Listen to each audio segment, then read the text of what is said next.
Ay, good morning. Sarap ng gising ko. Ang daming kong unfollows and may mga nag-send pa ng essays na camping. So, let's get this unfollowed train rolling. Pag-usapan natin yung mga political addict na ultimo, pati yung mga kakampi nila, tinatabla nila dahil lang sa hindi nila nakuha yung pamamaraan na gusto nila. Well, this is Pinoy Extreme. Let's do this! This is Pinoy Extreme. And, alam mo yun, address pa natin itong mga iyakin na to. Maraming kakamping, hindi ko sinasabi lahat, marami sa kanila ay lumaking spoiled dito sa Pilipinas na totoo lang, may mga maid, may mga driver, may mga, alam mo yun, not used to not getting their way. Yung mga mindset kasi ng mga kakamping katulad ni Gabe Pineda, it's either my way or the highway. But being exclusive to your little club doesn't win you an election. Because again, those are number games. Ngayon, kung pati mga kakampi mo, kaalyado mo, aawayin mo, dahil lang sa hindi kayo paborito ng kulay, hindi kayo paborito ng pamamaraan, hindi kayo pareho ng method kung paano kayo nag-come up doon sa solution, aawayin mo. Kaya nga, ang pinakatumatak na mantra sa kanila nung nakaraang presidential election, let me educate you. Di ba? 2 elections yun 2 elections yun. Let me educate you. Bakit yun yung paborito nila? It's because tingin nila yung knowledge, yung tama, sila lang yung source. Kaya ang ending, ayun, pinagtatatakwil nila, hindi ko kayo kapamilya, hindi ko kayo kaibigan, hindi ko kayo kakausapin. Ginawa nilang exclusive club yung pagiging kakamping. Spoiled, entitled. Kaya nung natalo sila sa eleksyon, hindi nila matanggap. Kasi hindi nila matanggap na sa demokrasya, equal lahat. Kasi buong buhay nila, iniisip nila, I'm middle class, I'm rich. Tinuturo sa kanya, help the poor, go down with them, teach the poor, let me educate you. O, di ba? Sila yung epitome ng standards.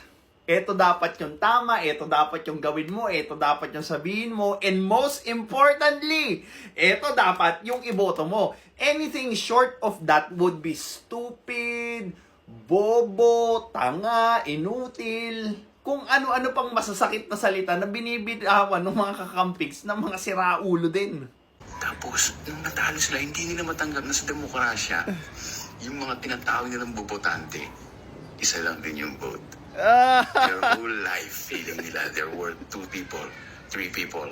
3 times yung salary ko sa kanya, I'm 3 times more important. Ito yung best example. Parang si Gabe Pineda yan. Sumampa sa live ko, di ba? Naghahamon ng debate, pero ang daming kondisyon. Kesyo, mas marami akong followers sa'yo. Kesyo, mas malaki yung ilalagay kong revenue. As if yun yung point ng debate. So, yung feeling nila sa mga sarili na they are worth more, lalo na pagdating sa botohan, sa demokrasya. Diba? Ganyan katanga yung mga kakampings. Sobrang taas ng tingin nila sa sarili nila na nakalimutan nilang pumantay or lumibel doon sa mga kinukumbinsi nilang tao. Ang ending, ayan, exclusive club na lang ang kakamping. They will not win an election. Tandaan nyo yan. Hanggat hindi binabago ng mga siraulong kakamping yung ugali nila na pagmamataas or pagiging mataas yung tingin sa sarili nila. Kasi nga, it's a numbers game. Gets? Ngayon dumating yung eleksyon, yung tinatawag niyang bobotante, isang vote lang din. Ano nangyari yun? I grew up in a gated subdivision. Di kotse ako. Bakit isa ang vote ko? Iyakin. Sabi nila common ground ang magpapaunlad sa Pilipinas. Ang common ground na nahanap ko sa DDS, ang sarap ng pikon ng kakamping. Hey, good morning. And you know what? They're still doing it. They are the same kupal na nagpatalo kay Lenny nung nakaraang presidential election. At gagawin ulit nila doon sa parating na presidential election. Hanggang ngayon, iyakin pa rin sila. Hanggang ngayon, kupal pa rin sila. And what will you expect? Pustahan tayo kung sino mang presidential ang susuportahan ng mga kakamping na yan. Lalo na ni Gabe Pineda. Talo yan. Talo yan. Because they never cared about other people's emotion, other people's thoughts, other people's situation. Sila lang yung iniintindi nila. Because tingin nga nila sa mga sarili nila, they are the epitome, they are the standard. Diba? Sila yung dapat gayahin, sila yung dapat idolin without even checking kung bakit nila ginagawa or iboboto yung ibang kandidato. Parati nilang ipipilit yung narrative nila na kesyo, eto talaga yung nakikita ko eh. Paano naman yung nakikita nila?